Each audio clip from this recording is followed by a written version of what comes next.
любители пива, хорошего пива, крафтового, не крафтового, без разницы, по достоинству оценили наши сорта. То есть вот ИПА, Джулия пользуются большим спросом. Гозе первый раз попробовали, сварили, тоже довольны результатом. Была такая организация МММ, мы ППП, первый примский пивовар. Вот этот дядька с бородой. Мы пробовали разные специализированные сорта, типа двойной ИПы, имперских стаутов и так далее. Попробовали все, и ничто не попадает в формат. Просто не получается у ваших пивоваров сварить ни хороший рис, Не добирают по плотности. ни хороший имперский ИПА. У меня тоже не получается его варить, поэтому я варю ИПА и АПА, они получаются. Мы представили сегодня... Я даже не знаю, как сказать. У нас максимальная популярность... Но нефильтрованное, наверное, живое точно есть. Нефильтрованное живое. У нас максимальной популярностью пользуется бледный эль, который на 5 сортах хмеля, на центениале, амариле, симка, магнуме и томагавке. И, собственно, он уже почти что кончился. А второй по популярности идет у нас карамельный ИПА под номером 32. Он тоже хорошо расходится. А вот номер 1, просто обычная АПА, она расходится не очень. Банановый дюбль. Это дюбль, сваренный на основе банана 25% вместо солода. Сверххмеленый дюбль, бельгийский. И грюйт.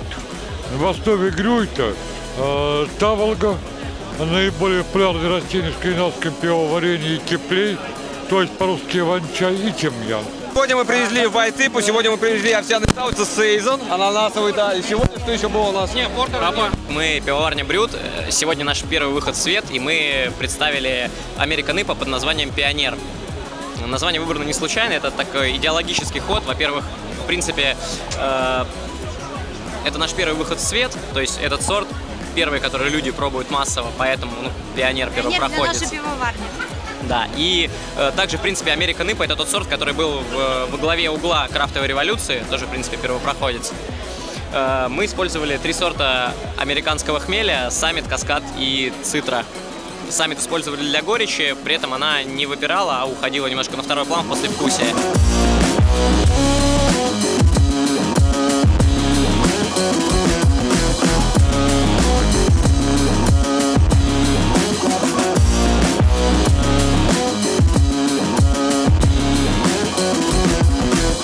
Мы находимся у стенда пивоварни «Алхимик». Вот. И хотелось бы узнать, что вы сегодня представили. Сегодня мы привезли сингл-хоп ИПА. Это достаточно плотный ИПА на хмеле Эльдорадо. И также вишневый портер Блэк Сакура. Солдат шел по улице домой и увидел этих ребят. Что вас делает сегодня прям папками этого фестиваля крафтового? Может, крафтовое крафтовее некуда? Самое крафтовое, ну, наверное, IPA, американская крафтовая классика. Пошли дальше. Мама, анархия, папа, стакан. Есть живое, может быть, нефильтрованное, что-нибудь такое? Живое, нефильтрованное, сами варили, крафтовое. Не знаю, что ребята варили, но мы как бы варим в основном крафт. Это именно как бы крафтовое пиво. Ты утверждаешь, что у тебя самый крафтовый крафт на этом фестивале? Все крафтовое. То есть мы даже бродильные емкости оборачиваем крафтовой бумагой, чтобы как бы было максимально крафтово. Как бы, А скажешь, что у меня в бокале? А у тебя в бокале, я даже не знаю, что у тебя в бокале, наверное, пиво у тебя. Ничего нового у меня в бокале. Да, ничего нового. Трясерет. Шел солдат. Мы представляем ягодный сорт пива и огуречный сорт пива Гозе и ягодный IPA. Гозе, как я понимаю, это кислое пиво. Да. Кислое, соленое. А как неискушенному зрителю отличить, скажем так, обывателю простому, отличить грамотно кислое пиво от какой-то Ну, от грамотно кислого пива не хочется блевануть. Вероятно, так. Да по запаху элементарно. И чем должно пахнуть хорошее кислое пиво? Вот ты сейчас скажешь, чем оно пахнет. Как вы считаете, какое пиво сегодня будет наихудшим? Вы знаете, к своему счастью, я могу избежать этого вопроса, потому что я практически ничего и не пробовал сегодня. Ха-ха.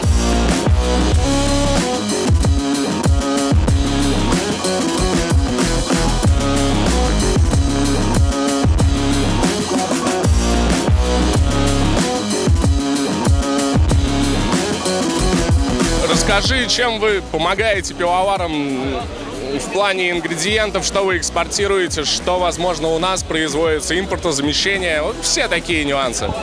Компания Grain Rus одновременно является и импортером, и производителем российских ингредиентов для пивоварения. Если говорить о российских компонентах, это прежде всего солода. Компания «Русский ячмень», входящая в группу компаний Grain Rus, на своих полях выращивает ячмень, из которого производится солод в Курской области на производственной базе «Курский солод». И в июне этого года мы запустили цех по обжарке солодов, и теперь имеем возможность предоставлять всю линейку карамельных, жженого и шоколадного солода. Таким образом, у нас есть полный комплект для пивоварения. Российский импортный солод, хмель и импортные дрожжи, сухие и жидкие. У вас вот котик такой очень странный на вашем логотипе изображен. А почему у него хобот? Кот столько пива пил, что у него хобот отрос. У нас кот любит, очень любит Russian Imperial Stout. Правда, ему врачи запретили много давать. И после него он посреди квартиры просто заваливается спать. Что тебе больше всего понравилось на этом фестивале? Вообще фестиваль очень отличный. Мы вот с друзьями приехали, попробовали очень много сортов. Понравился нам очень 27-й номер. Ребята, голосуем за пацанов нормальных пивоваров. Пусть варят реальный пивас. И все радуются, веселятся и улыбаются. Как я. Я бы очень хотел иметь пиво от Бориса Чертенкова в промышленных масштабах. У него был Imperial V Heavy. Это бомба. Друзья, что я могу сказать? Я здесь нахожусь уже 2,5 часа. За это время я успел попробовать 6 сортов. К сожалению, все остальное не получилось. Что мне понравилось? Что-то со смородиной из 11-го, из 12-го стойки. 27-го, наверное, да, там тоже со смородиной классная медовуха. Да, это тоже фигня была. И какой-то портер из номера 1. Я не запомнил, к сожалению, ни имен, ни названий. Ну, потом прочитаю. У меня есть бумажка, мне специально выдали на входе. Вообще случается так, что ты ходишь, пробуешь на подобных мероприятиях пиво и решаешь, что да, эти ребята должны стоять у тебя на кране? Ну, в целом, да. Слушайте, я для этого специально бороду отрастил, потому что меня на пивные фестивали не пускают. Не воспринимают серьезно. А мне по работе нужно. Вот, да, действительно так и происходит. Мы, правда, ходим на разнообразные мероприятия, там что-то пробуем, а потом это появляется у нас.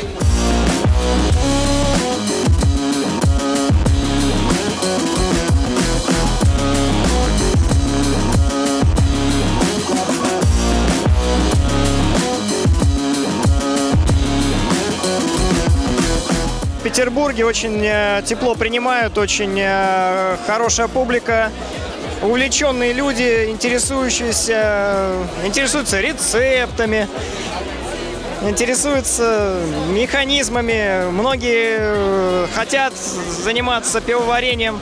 Молодцы! Я продегустировал всего буквально несколько сортов. Я, конечно, удивился тому количеству людей, гостей, которые сюда пришли. Это здорово. Но я немножко от темы фестиваля города Санкт-Петербурга хочу отвлечься. Показать таким строгим пальчиком в сторону москвичей, потому что сейчас получается, что фестиваль домашних пивоваров в Питере, он выстрелил, здорово выстрелил. Отчасти, возможно, именно потому, что, может, даже он стал сейчас основным, потому что нет планов проведения фестиваля московского этой осенью. И люди поехали сюда все из разных городов. И не только из Москвы, я знаю, из Екатеринбурга, из Перми здесь есть, из Нижнего, и из разных городов. Поэтому хотелось бы вот немножко к москвичам обратиться. Давайте организуйте. Либо обратиться к организаторам данного мероприятия, чтобы, может быть, они выездную сессию в Москве все-таки сделали в этом году. Привет, меня зовут Злат. Моя пивоварня называется Frontier Brewery. От фестиваля я в небольшом шоке и восторге. В шоке, потому что огромное количество людей.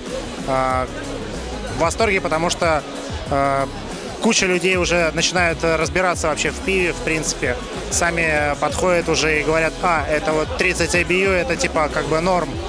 Поэтому я чувствую, что по сравнению с предыдущим годом, хоть я и не участвовал в фестивале, у нас потихоньку начинает развиваться вся эта крафтовая история, и, в принципе, люди понимают, что пиво бывает не только светлое, пшеничное, темное, но и какое-то уже другое.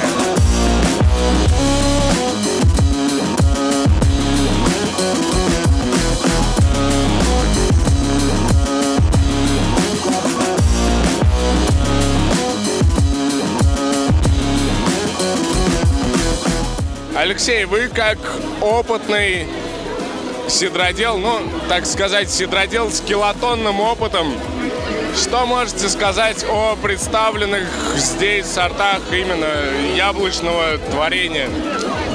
Ребята молодцы. Наверняка я уверен, что они молодцы. Ты пробовал хоть что-нибудь? Нет, ничего не пробовал. Просто уверен?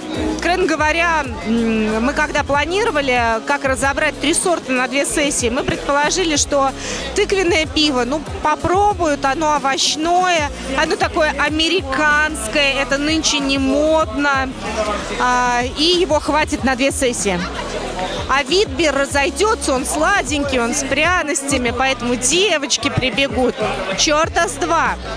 Тыкву выпили почти всю. Вид вот сейчас только заканчивается. При этом, безусловно, двойной IPA – это лидер. Его ждали, подходили, спрашивали, не подключили ли мы. Все пьют. Главное, чтобы это сварено было без дефектов. Вот объективно, я думаю, что номер 58 Лоенбрю, конечно, победил. Блять, я сказал ему 27. Ну, ребята, надеюсь, всем понравилось, все прошло хорошо. 27 номер тоже был неплохой. Я не чертов бланш фиолетового цвета не сравнится вот с этим количеством пивка. Это... Святых не ловит микрофон, поэтому я на секунду отключусь и выйду с новостями.